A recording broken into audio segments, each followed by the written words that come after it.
subscribe to my channel and also press this bell icon. ప్రజలలో వస్తుంది షర్మిలమ్మ గట్టెక్కిస్తాడంటే హాస్యాస్పదం అనేది భారం ఉంటేనే పదునైంది. ఆంధ్రప్రదేశ్ రాష్ట్ర కాంగ్రెస్ పార్టీ అధ్యక్షురాలు శ్రీమతి షర్మిల గారు వైఎస్ఆర్ కాంగ్రెస్ పార్టీ పాలన గురించి, మా ప్రభుత్వ పనితీరు గురించి, గౌరవ మా ముఖ్యమంత్రి గారి గురించి వారు చేసిన విమర్శలు పూర్తిగా స్వార్థపూరితమైనటివే తప్ప చిత్తశుద్ధితో నిజాయితీగా మాట్లాడిన మాటలు కాదు. కేవలం రాజకీయ ప్రాబల్యం కోసం చేసిన ప్రయత్నమే. ఈ సందర్భంగా షర్మిల గారిని కూడా మేము కొన్ని ప్రశ్నలు అడగాల్సిన పరిస్థితి ఉంది. ఈ ప్రధానమైనటువంటి అభియోగం గౌరవ ముఖ్యమంత్రి జగన్మోహన్ రెడ్డి గారి పరిపాలనలో ఈ రాష్ట్రంలో దీపం పెట్టి వెతికినా అభివృద్ధి కనిపించలేదని చెప్పినారమ్మా. మీకు కనిపించలేదా అని అడుగుతా ఉన్నా నేను. ఈ రాష్ట్రంలో అభివృద్ధి ఎందుకంటే ఈ రాష్ట్ర పేదరికాన్ని సమూలంగా నిర్మూలించడం కోసం 2,50,000 కోట్ల రూపాయల ధనాన్ని ఒక్క రూపాయి అవినీతి లేకుండా, లంచగొండితనం లేకుండా, దళారి వ్యవస్థ లేకుండా, రాజకీయ వివక్షత లేకుండా వారి అకౌంట్లకే నేరుగా డబ్బును పంపిణీ చేసిన విధానం కనిపించలేదా మీకు?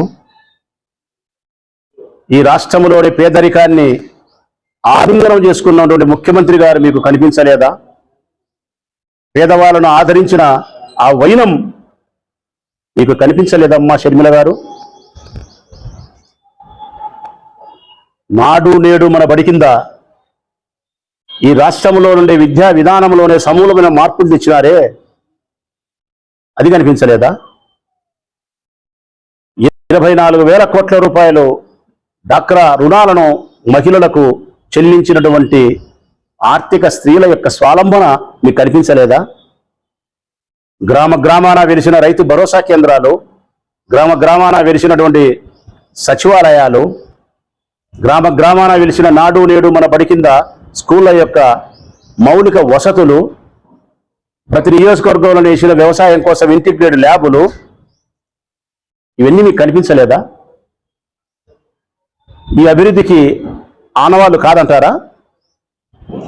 మరి మీ దృష్టిలో అభివృద్ధి ఏందో చెబితే తెలుసుకుంటాం మేమైనా, కానీ ప్రజలైనా తెలుసుకుంటారు. రెండవది, మీరు మాట్లాడిన మాట అభివృద్ధితో పాటు ప్రాంతీయ పార్టీలకు అధికారం ఇస్తే అహంకారం వస్తుందన్నారు. ప్రాంతీయ పార్టీలకు అధికారం ఇస్తే ఈ ఆంధ్రప్రదేశ్ రాష్ట్ర ప్రాంత ప్రజల యొక్క కష్ట సుఖాలు తెలిసిన వారు కాబట్టి వారి మనో అభిప్రాయాలకు అనుకూలంగా పాలన చేయగలుగుతారు.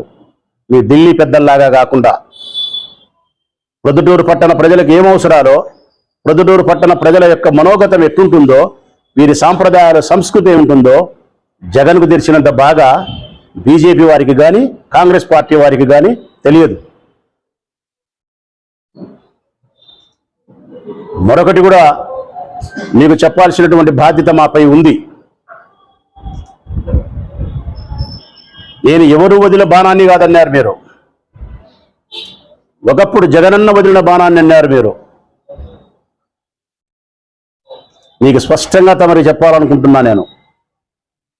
బాణం ఎంత పదునైంది కాదు, బాణం వదిలే చేతులు, బాణం వదిలే వ్యక్తి యొక్క చూపు, బాణం వదిలే వ్యక్తి యొక్క మనో నిగ్రహం, బాణం వదిలే వ్యక్తి యొక్క లక్ష్యం ప్రధానమైంది, బాణం కాదు ప్రధానమైంది. నువ్వు జగనన్న చేతుల్లో ఉన్నంతసేపే పదునైన బాణానివి.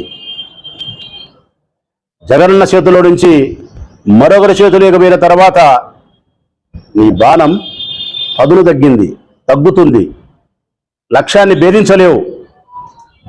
మీ వైపున ధర్మం లేదు, ప్రజా అభిమానం లేదు, స్వార్థం ఉంది, రాజకీయ కాంక్ష ఉందమ్మా. చంద్రబాబు నాయుడు, సోనియమ్మ, రాహుల్ గాంధీ ఆడే నాటకంలో కీలుబొమ్మ అయిపోయినావు. ఎవరికో లాభం చేసేదానికి, ఎవరో ఆడిచ్చినట్టు ఆడడానికి ఈ రాష్ట్రానికి వచ్చినావు తెలంగాణ నుంచి. ఒక్క మాట అయితే ప్రజలకు స్పష్టంగా చెప్తా ఉన్నా, షర్మిలమ్మ గారికి కూడా చెప్తా ఉన్నా, ఈ ఆంధ్రప్రదేశ్ రాష్ట్రంలో ఏమాత్రమే కానీ ఉనికి లేదు కాంగ్రెస్ పార్టీకి. ఎందుకంటే ఈ రాష్ట్రాన్ని రెండు ముక్కలు చేసి, మా మనసును గుండెను రెండు భాగాలు చేసి, సంవత్సరం రోజులు రోడ్డు మీద తల్లుల పిల్లలను మేము ఉద్యమాలు చేస్తే కూడా కనికరం లేని సోనియమ్మ చీల్చి పారేసింది మమ్మల్ని. మా మనసును చంపేసింది ఆ రోజే మా మనసు చచ్చింది, కాంగ్రెస్ పార్టీ రాష్ట్రంలో చచ్చింది. అట్టి ఉనికి లేని, ఏమాత్రమే ఉనికి లేని కాంగ్రెస్ పార్టీ కోసం నవ్వొచ్చేది ఏంటంటే, రాజకీయ ఉనికిని పూర్తిగా తెలంగాణలో కోల్పోయిన షర్మిలమ్మకు పెత్తనం. ఇది ఆశ్చర్యం. తెలంగాణలో రాజకీయ ఉనికిని కోల్పోయిన షర్మిలమ్మ ఏమాత్రం ఉనికి లేని కాంగ్రెస్ పార్టీని రాష్ట్రంలో బ్రతికిస్తుందంట, వైఎస్ఆర్ కాంగ్రెస్ పార్టీని గద్దె దించుతుందంట, జగనన్నను పదవీచ్యుతుని చేస్తుందంట. ఇది సాధ్యమవుతుందమ్మా నీకు? జగన్మోహన్ రెడ్డి గారిని గద్దె దించడం, వైఎస్ఆర్ కాంగ్రెస్ పార్టీ ప్రజల హృదయాల నుంచి చెరిపివేయడం నీవు అనుకున్నంత సులభము కాదు, నీకు సాధ్యము కాదు. జగన్మోహన్ రెడ్డి గారి పాలన ఈ రాష్ట్రంలో ప్రతి హృదయంలోనూ ఉంది సుపరిపాలనగా. ప్రతి పేదవాని హృదయంలోనూ ఓటు కోసం తహతహలాడుతూ ఉంది. ప్రతి తల్లి తన బిడ్డ యొక్క భవిష్యత్తుకు బంగారు బాట వేసినటువంటి వైఎస్ఆర్ కాంగ్రెస్ పార్టీ ప్రభుత్వాన్ని మళ్ళీ తెచ్చుకోవాలనుందమ్మా. కాబట్టి జగనన్న పరిపాలనను తప్పుపట్టడానికి కావలసినటువంటి స్థాయి కానీ అర్హత కానీ మీకు లేదని నా అభిప్రాయం.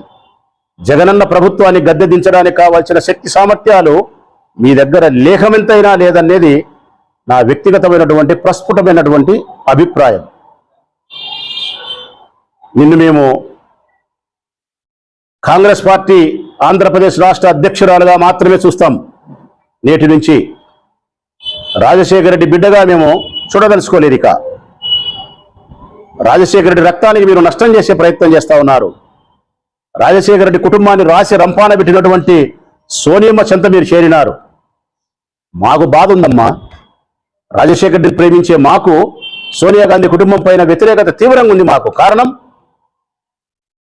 మీ తండ్రి గారిని ఎఫ్ఐఆర్లో చేర్చింది, మీ అన్నను జైల్లో 16 నెలలు పెట్టింది, మీ అన్నను ఓడించేదాని కోసమే రాష్ట్రాన్ని 2 ముక్కలు చేసింది, మీ అన్నను సర్వనాశనం చేసేదానికి, మీ కుటుంబాన్ని సర్వనాశనం చేసేదానికి కంకణం కట్టుకున్నటువంటి సోనియమ్మ పంచను నువ్వు చేరిన తర్వాత నిన్ను రాజశేఖర రెడ్డి బిడ్డగా మేమెట్లా చూస్తాం?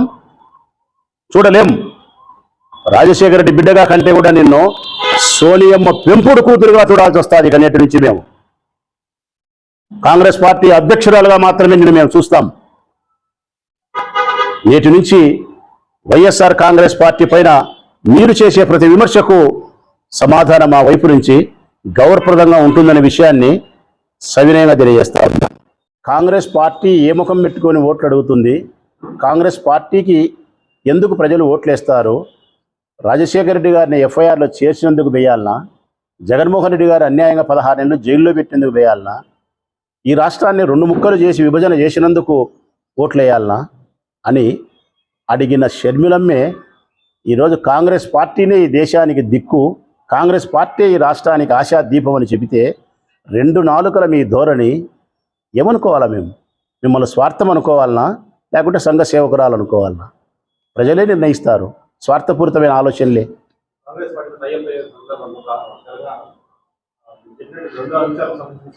ఎఫ్ఐఆర్లో చేసేది రికార్డెడ్గా ఉంది. మేము పెట్టలేదనేది ఎట్టవుతుంది? మీ అన్నను జైల్లో పెట్టేది 16 నెలలు కనిపిస్తుంది. నువ్వు మాట్లాడిన మాటలు రికార్డెడ్గా ఉన్నాయి. ఇప్పుడు సమస్య తీరిపోయినది అవి కాదు, అవి సర్దుబాటు అయినది. తెలంగాణలో ఉనికిని కోల్పోయినావు కాబట్టి తెలంగాణలో రాజకీయాన్ని నడపలేకపోయినావు కాబట్టి పార్టీని విలీనం చేసి వారిచ్చే రాజ్యసభ పదవుల కోసమో వారిచ్చే పిసిసి అధ్యక్ష పదవుల కోసమో రాజకీయ ఉనికి కోసం వారితో నువ్వు సర్దుబాటు అయిపోయినావు తప్ప జగన్మోహన్ రెడ్డి లాగా ఇచ్చిన మాట కోసం ఓదార్పు యాత్ర చేస్తారని చెప్పి అధికారంలో ఉండే సోనియమ్మని వ్యతిరేకించగలిగి జైలు జీవితాన్ని అనుభవించగలిగినాడు. 16 నెలలు 15 నెలలు ప్రజా సంకల్ప యాత్ర చేయగలిగినాడు. ఓటమి చెందిన తర్వాత నిలదొక్కోగలిగినాడు. ప్రభుత్వంలోకి రాగలిగినాడు. అధికారంలో ఉండే సోనియమ్మని ఎదిరించిన వాడు మీ అన్న. అధికారం లేని సోనియమ్మ దగ్గరికి పోయి లాలూచిపడిన వ్యక్తివి నీవు. 0% కూడా ప్రభావం ఉండదు. షర్మిల గారి యొక్క ప్రభావం కాంగ్రెస్ పార్టీ పైన ఉండదు. నేను బాగా చెప్తాను కదా, ఎందుకంటే కాంగ్రెస్ పార్టీకి రాష్ట్రంలో ఉనికే లేదు. ఈ ఆంధ్రప్రదేశ్ రాష్ట్ర ప్రజల హృదయాల్లో కాంగ్రెస్ పార్టీ సజీవ సమాధి అయిపోయింది, చచ్చిపోయింది. మా గుండెను 2 ముక్కలు చేశారు ఎప్పుడో సోనియమ్మ. అక్కసగా రాజకీయ స్వార్థముతో జగన్ను బాధ పెట్టాలనే చేసింది ఆ పని. అట్లాంటి పార్టీకి ఉనికి లేకపోతే ఆ ఉనికి లేని పార్టీకి తెలంగాణలో ఉనికిని కోల్పోయినటువంటి షర్మిలమ్మ గట్టెక్కిస్తుందే? 1% కూడా ప్రయోజనం జరగదు. వీళ్ళు అనుకుంటా ఉన్నారు జగన్మోహన్ రెడ్డికి నష్టం చేసేదానికోసం సోనియా గాంధీ గారు, షర్మిలమ్మ గారు, చంద్రబాబు నాయుడు గారు అందరూ కలిసి కుట్ర పన్ని 1-2% ఓట్లనైనా చీల్చగలిగితే జగన్కు పడే ఓట్లు చంద్రబాబు నాయుడుకు మేలు చేస్తాయి కదా. అంటే పరోక్షంగా వీళ్ళందరూ కలిసి జగన్కు నష్టం చేయడం, చంద్రబాబు నాయుడుకు మేలు చేయడం.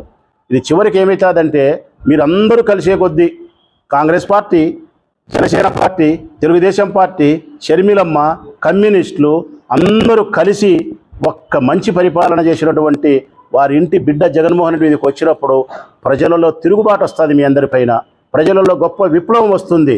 150 కాదు 162, 163 సీట్లు ఇస్తారు వీళ్ళు చేసే వ్యవహారాలకు. ఇదే జరుగుతుంది తప్పనిసరిగా.